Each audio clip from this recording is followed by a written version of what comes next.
My name is Ray Fisher. I grew up very close to here, about half an hour from here in a small town called Elverson, Pennsylvania. My name is Juan Carlos and I was born in the state of Colima, Mexico. I met Juan Carlos back in 1995 in a Latin dance club.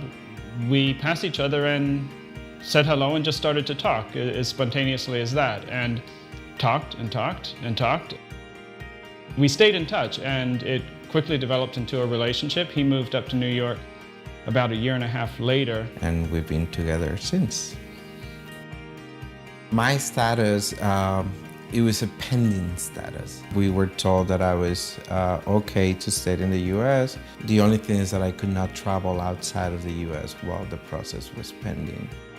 We could see the problem coming. It was like watching a train crash happening in slow motion, well in advance, but not being able to stop anything. We found out that my mom had cancer.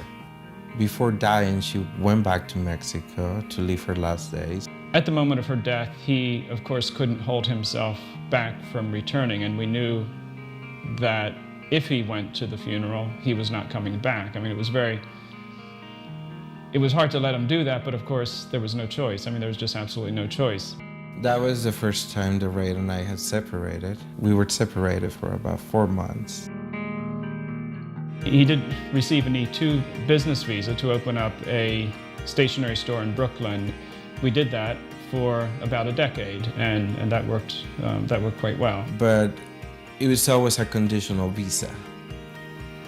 Soon as and I was deported, we were separated for a year and a half. So you're in this limbo. You begin to rebuild your life. You really begin to rebuild two separate lives. You get angry, you get frustrated. And then after it's over, of course you're delighted to come back together, but it's actually really tough too, because these separate lives that you've started to build up have to be uprooted and changed.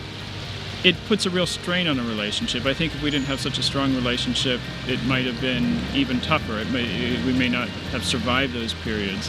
Thankfully, we have a strong relationship, and we always came through them. But we've been together in London for the past year and a half, and hoping that soon we can get to be back in New York and Pennsylvania.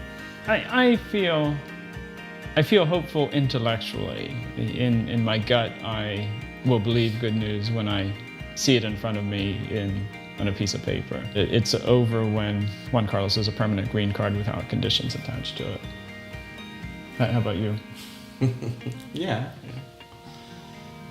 You're hopeful.